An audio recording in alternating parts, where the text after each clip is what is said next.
All right, so let's dive in. And as I said, there's sort of two themes we want to pick up in this last session.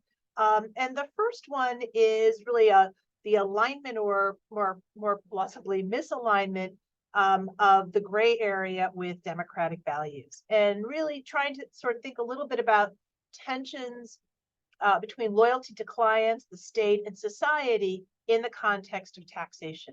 And how do the various forms of loyalty that we may see play out with tax advisors, tax professionals, clash with the rule of law, clash with fundamental values, and maybe particularly in the case or context of state capture. And so I guess I start out by asking, what do you see as the tensions between loyalty to clients, loyalty to the state, and to society, and how can you see them being managed in such a way that we are still holding on to rule of law as well as other fundamental values? So that's kind of where I would start us out. And if you want to sort of start just with the tensions and how you see that, how you would articulate the tensions there for these tax professionals, feel free just to start with that.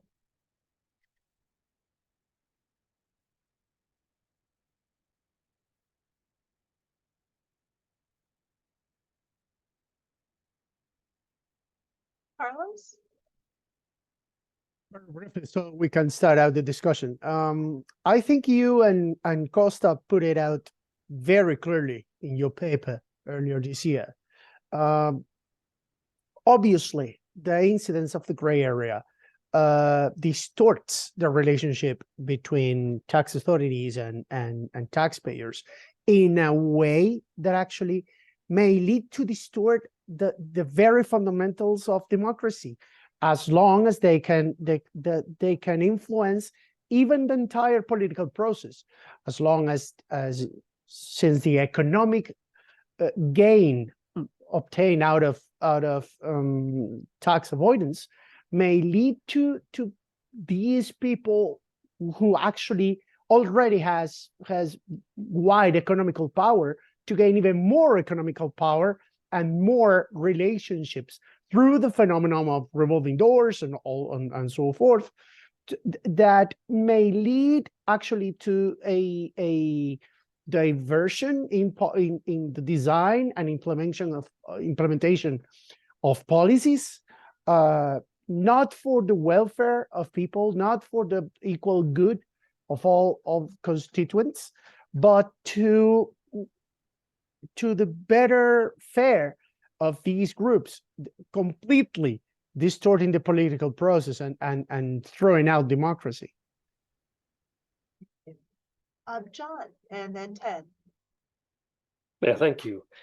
I want to bring another word into our discussion, a word we hear all the time these days around the politics of tax, and that word is competitiveness. Now, we've already heard discussion of the idea of the race to the bottom, but these days that term's, people try to avoid it. They talk about competitiveness as if competitiveness of nation states bidding one against the other to undercut either regulation or tax is a good thing, as if this is any kind of competition that we should be promoting. As an economist who thinks that competition between private firms can lead to all sorts of good things, to innovation and better customer service and lower prices to customers, the idea of nation states competing one against the other to undercut tax rates and regulation is wholly alien. And yet all the time I'm hearing from media, from political discussions, the idea that we must do this in order to be competitive. And I think that much of this discussion is being pushed behind the scenes by professional advice.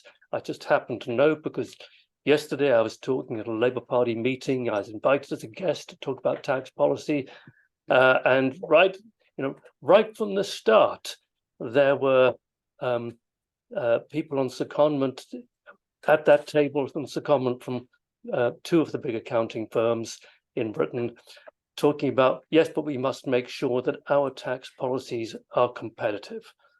And that's got nothing to do with competing to lower taxes on poorer people, poorer households, or whatever. This is all to do with lowering tax rates for international and footloose capital.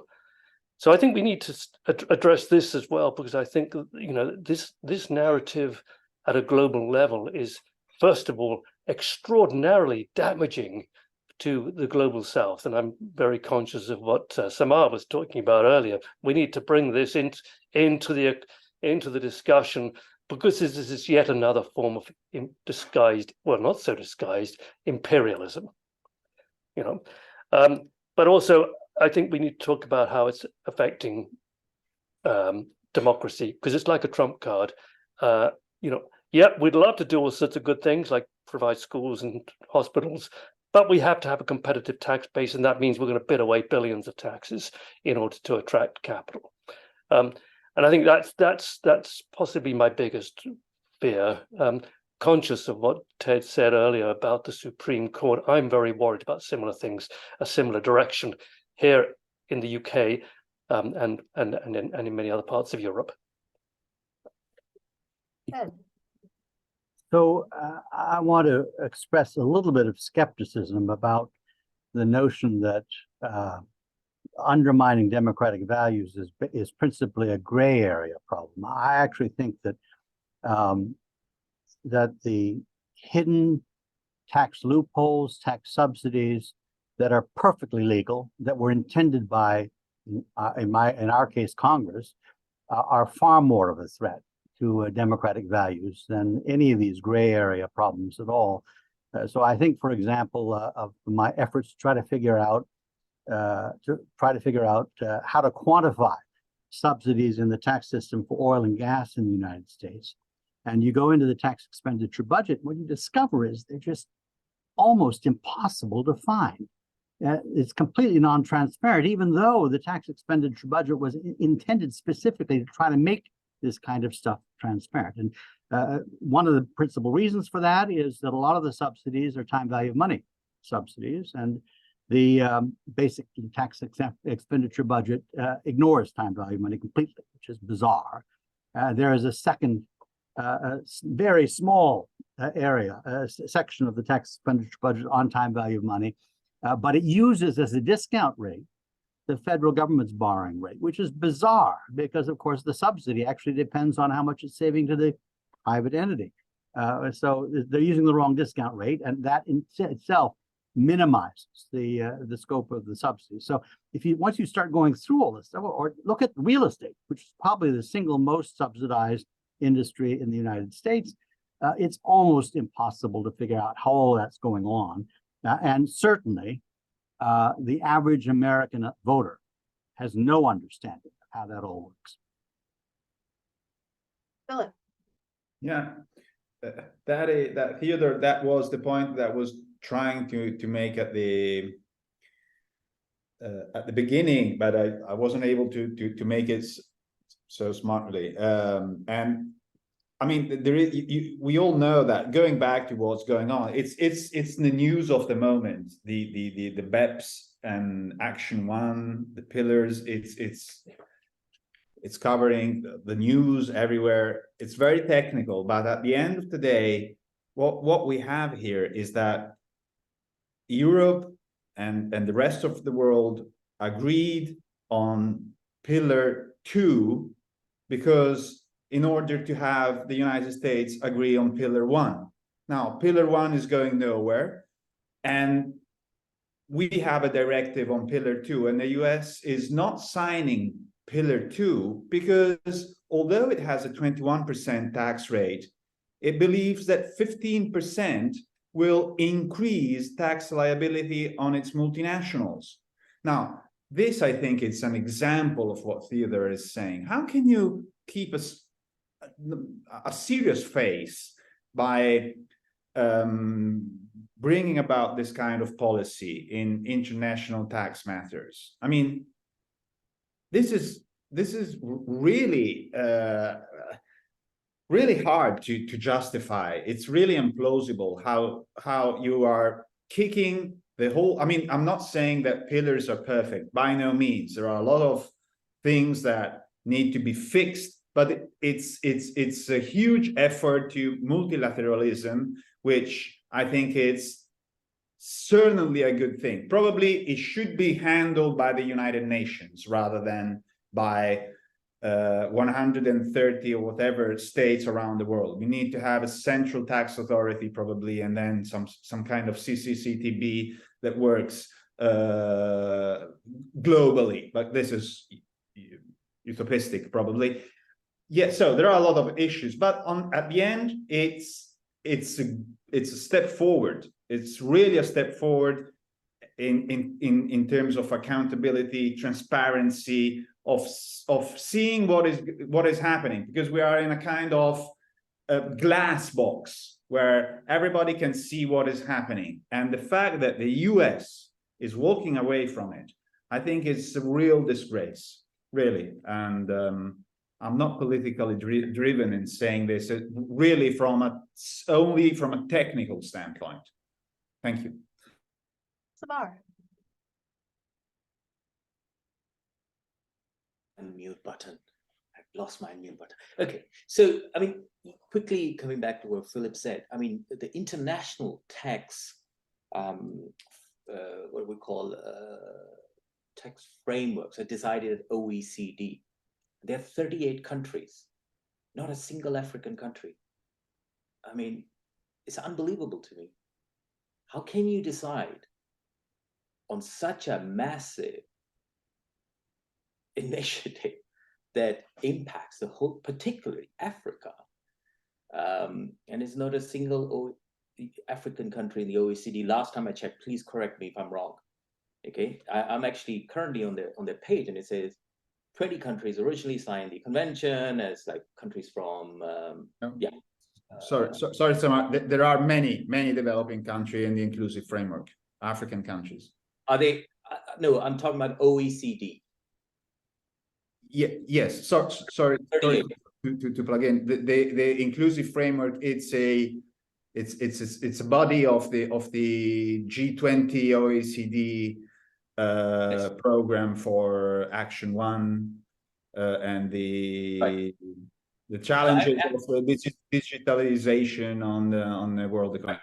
So I'm currently on OECD's website. It says major reforms of the international tax system finalized at the OECD will ensure the multinational enterprises will be subject to minimum 15% tax rate from 2023.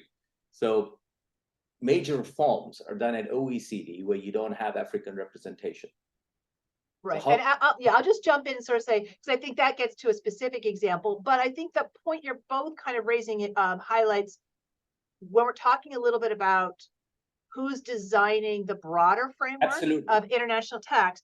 There is both a way in which there's been an effort to respond to the issues of inclusion, but serious questions about the effectiveness of that. And so fantastic issue. I'm going to put them to the side for the moment, but I just wanted to, for purposes of our anyone listening, you've both touched upon, I think, what's really a critical point in that debate. And, it's by no means something we're resolving here. So absolutely. Thank you for both of you on that.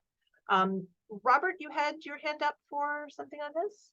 Yeah, I think you want to move on for that, but just heel quickly, the OECD in my mind is a cartel of rich countries, and including the other countries is just a trick for them to get the policies they like. They tried it with blacklisting, so use basically more aggressive policy that didn't work, so now they do inclusion, but the OECD policies are for the benefit of their members. The United Nations, of course, is a bit different, but the problem with the United Nations is that we have no democratic control over it. And to give them a big bureaucracy like that, such a power, I think, is not recommendable without better control over it. That's just all I want to say. Thank you. I want to raise one more question in this area before before moving on. The international discussion, I think, really helps us think about how the issues that we've been talking about the role of tax professionals, the framework for the decision making, how laws are made, right? And the impact that has on sort of democracy, equality, kind of at a global level. That conversation takes place there, right? It's not been resolved, not been addressed, but it's taking place there. I want to bring us back down to the national level because I think there's at least a little bit more of a ability to set expectations and an understanding within a country on sort of who the players are, what the expected norms may or may not be. And I wanted to come back to something that two of you had mentioned, which was, and I think Ted, you might have started it, I'm not sure, questioning whether or not the hypos we're talking about actually are in the gray area at all. And maybe they're just front and center. I think another way of framing it is maybe the gray area is a lot bigger and that we include in the gray area how law is formed. And so I wanted to kind of raise a version of the question in the following way. You know, what do we think about, or how do we interpret and then respond to a situation in which the tax advisor's loyalty to the client's just unending mission to eliminate their tax burden, actually doesn't clash with the state? May clash with society, but it doesn't clash with the state. And so I'm thinking here, for example, Ireland and Apple, right? Apple is working with Ireland in the system to do its tax planning. We might not think about that as one in which the loyalty to the client and loyalty to the state is in tension, but we might still see a problem there. And sort of, how does that fit into our story or our understanding? So John, I'll turn to you. Thanks. And of course, this has been a key question throughout my career. So 45 years, I've been kind of looking at this issue because it seems to me that there are a bunch of rogue nations, and I'm going to include the United Kingdom as one of the big players here, who have made tax haven activity a core part of their development strategy in a post-imperial role. And it's no coincidence that the very year that Britain's former empire collapsed in Suez over the Suez issue in 1956 was the time when the Eurodollar markets emerged in London. And that was precisely because this was seen as a very viable way of overcoming the rapidly collapsing economy and the kind of speed with which sterling was heading south. And the rest is history, because Britain is one of the biggest tax havens and has been at the forefront, not only in kind of shaping national rules to attract money laundered capital and all sorts of dodgy activities, but also in blocking endless international initiatives to tackle these problems.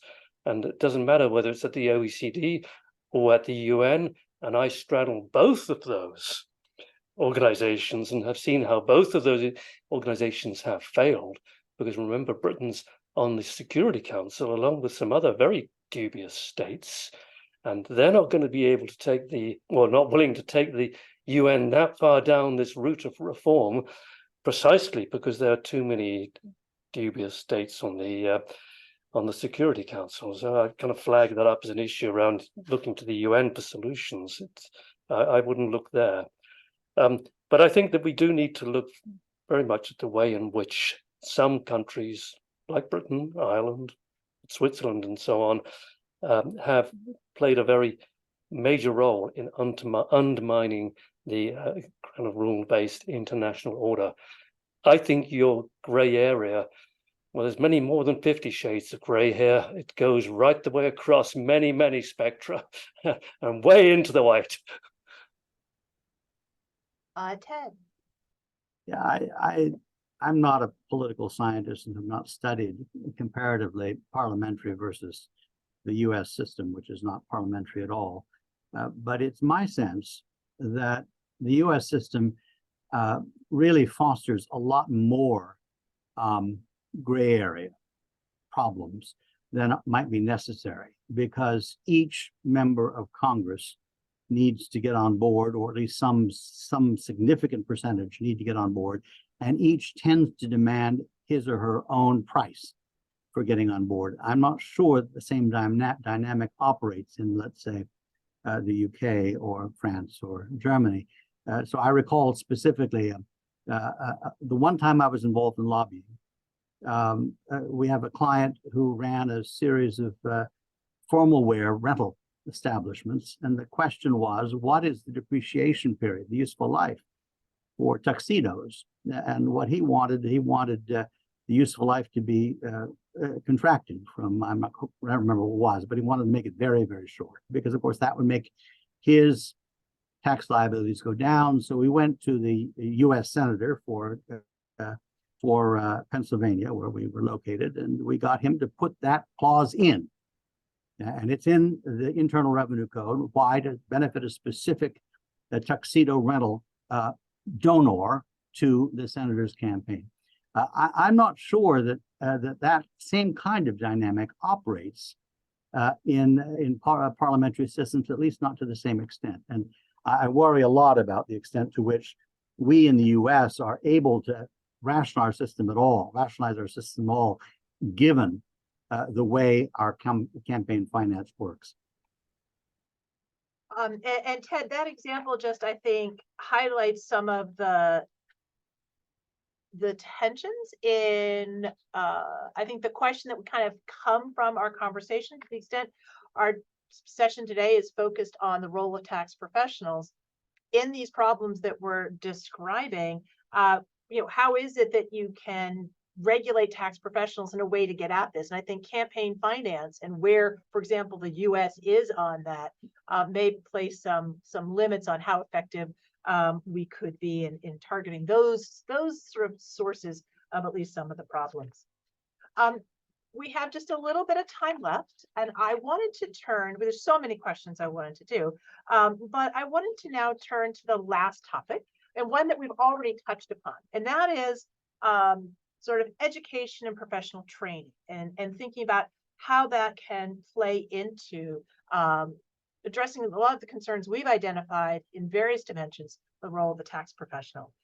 Now, so far, if I sort of went back over what we've covered today, I think a couple of points have already been articulated, and I'll just sort of quickly reference those and then ask each of you to offer maybe a few additional thoughts. And so some things that we've highlighted so far are sort of the need for education first at the student level, education on a continuing professional level, and maybe some type of training in the place in which you work.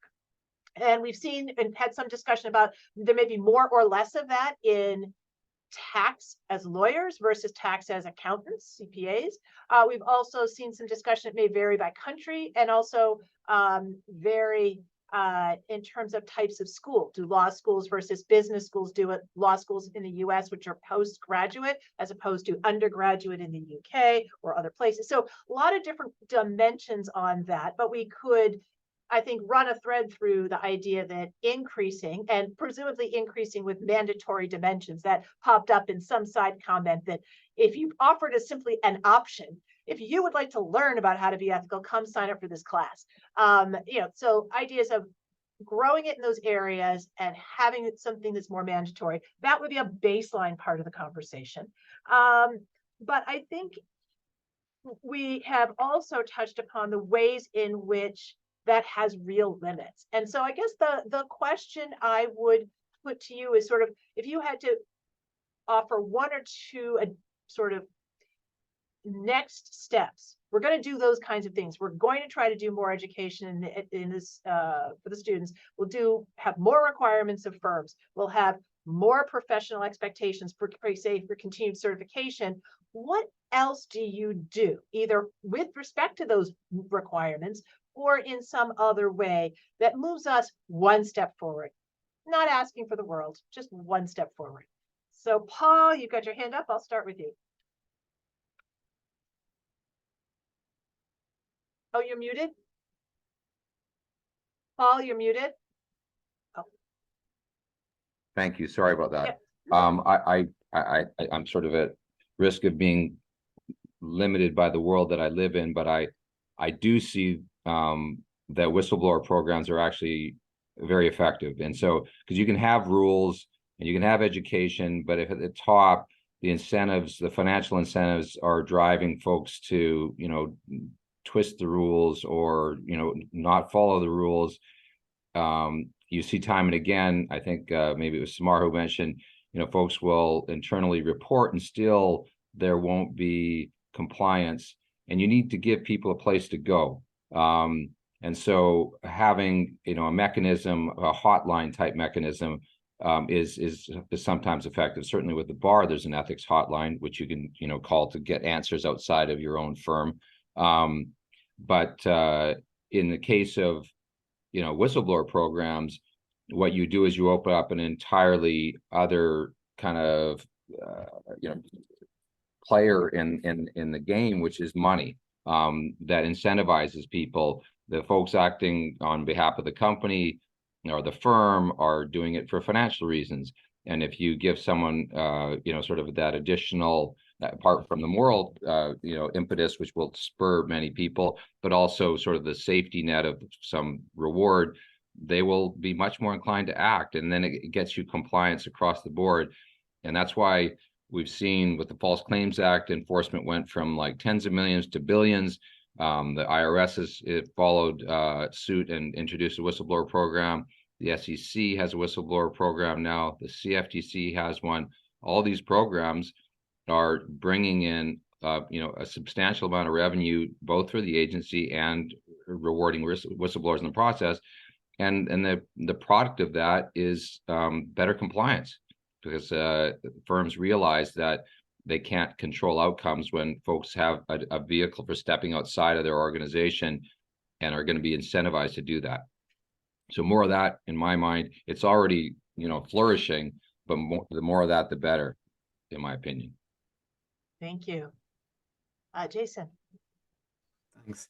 I think probably kind of key thing, well, I'm going to try and sneak two in, but very closely related. One is internal to the profession and how we train people. When I qualified in the UK as a chartered tax advisor, I had to sit an ethics paper before I could get my qualification. But the shortcoming with it was a separate ethics paper. I walked into it and I knew that every question I was asking was an ethical dilemma, and I therefore had to answer within the ethical framework. What we're seeing now being pushed far more is that those ethical questions are actually being embedded within the technical bits of qualifying for an accountant, which hopefully goes some way towards picking up the individuals who wouldn't even register it as an ethical issue and would therefore gloss straight over it. Unfortunately, we're still stuck with the weakness that they're written exams, and we're always going to have the issue of people who learn the answer that they think they're supposed to give, then go out in the real world and do something different.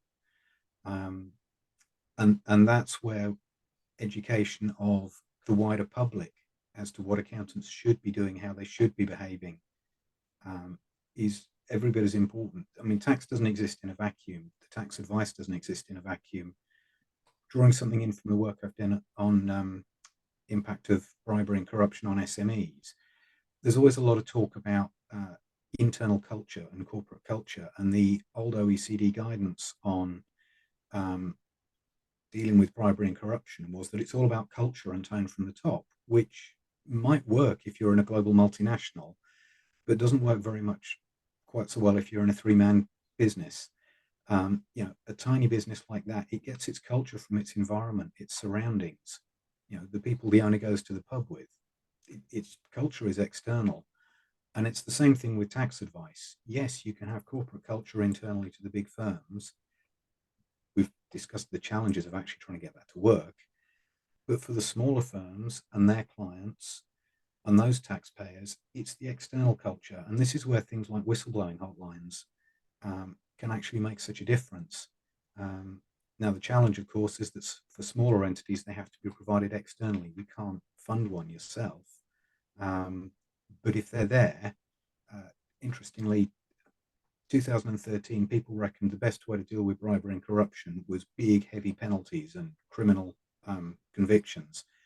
By 2019, which was the last survey we ran, they'd flipped. And high-profile prosecutions had dropped right down the list, whether that was people had lost confidence in them, but what came to the top was whistleblowing, transparency. And that's how people thought you deal with bribery and corruption.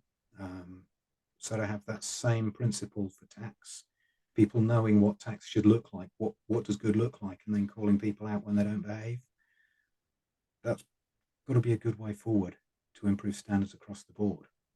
Thank you. All right, John and Sid. Yeah, thank you. I'd also like Jason to have two shots, if I may, but they are related as well. I'm going to put a bit in. Yes, I'm all for educating professionals. I'm all for also educating younger people at schools, bring them into the school citizenship, these issues into the school citizenship curriculum, and so on. I think all of that would be beneficial. But just judging from my own experience, including last night's meeting with very senior politicians, I'm stunned at how few of them understand tax and the implications of tax. They really need to have education as well. And because they're so weak on tax issues, they invite the fox into the henhouse. They do the worst of all things. Who do we turn to for tax advice? Well, hell, let's turn to the big four accounting firms and some of the boutique firms and get them to advise us on tax. They don't look to independent academics, sadly, or anything like that. Wrong call, guys, wrong call. And I think that's an issue we do need to address. But related to that, and picking up on something that Richard and I talked about earlier, very few politicians understand the spillover dynamics of the policies they take on. And as a result of that, they not only harm their own citizens in many cases, but they also harm many other countries. And this is something we've discussed with the IMF, and I know the IMF are enthusiastic about this, but I think there's a strong case for pushing to make spillover analysis a norm in the policy making process. Certainly, if I was the big chief in HM Treasury, I would be saying, we want to have spillover analysis for everything that's being mooted, so that politicians understand the long-term implications of what they're doing. So that's my bid. Thank you very much. All right, and so we'll close out with Sid and Martiana. So Sid? Yeah, I think just to be short, I think one thing, what we need to do is we need to, again, have to make the bar associations, the accounting association, the regulators of these professions, like we need to make them into focus, and they should now take up the responsibility of regulating the profession. So we should make them accountable. So this is something has been going on, but now what has been going on, so it is a high time that we focus on the regulators who are the responsible person for regulating those professions, and they do their job of that the profession which they are regulating, all they are abiding by the rules. And yeah, it's something now we need to focus on the regulating authorities of this particular professions. Thank you. Martiana. Thank you, Diane. I would like to echo I think some points that John previously mentioned by sharing the experience of Indonesia, because in October 2014, the Minister of Finance and the Minister of Education and Culture agreed to integrate taxation into curricula since elementary school. It doesn't have to be a separate subject, namely taxation. It could be a part of existing subjects such as social science and civics. So the purpose of integrating taxation into curricula is to introduce the importance of tax revenue in funding public facilities and infrastructure since a very young age, so that these future taxpayers, including future tax advisors, have some sense of understanding of what is right and what is wrong, basically ethics in taxation. I can't say much about the results since I haven't found any research conducted in this area, but hopefully we can see in the near future reflected in the enhancing voluntary tax compliance. Thank you. All right, that brings us to the close of a very full day. I really want to thank each of you for joining us. I feel like the different perspectives and experience and work that you're familiar with and you brought to today's conversation was immensely valuable. And I hope you found that to be true as well. But certainly for us and the work of this project, we very much appreciate your time, your thoughts. I would like to remind everyone of the next session coming up October 11th. As Costa mentioned earlier, you will be able to see information about that coming out shortly. But if you know when you sort of see something about the 11th, it's the second part of this session. So thank you very much. Costa, I will turn it over to you. Just to say thank you, and I would like echoing Diane. It was fantastic discussion. Thank you for your time and for your insightful talks.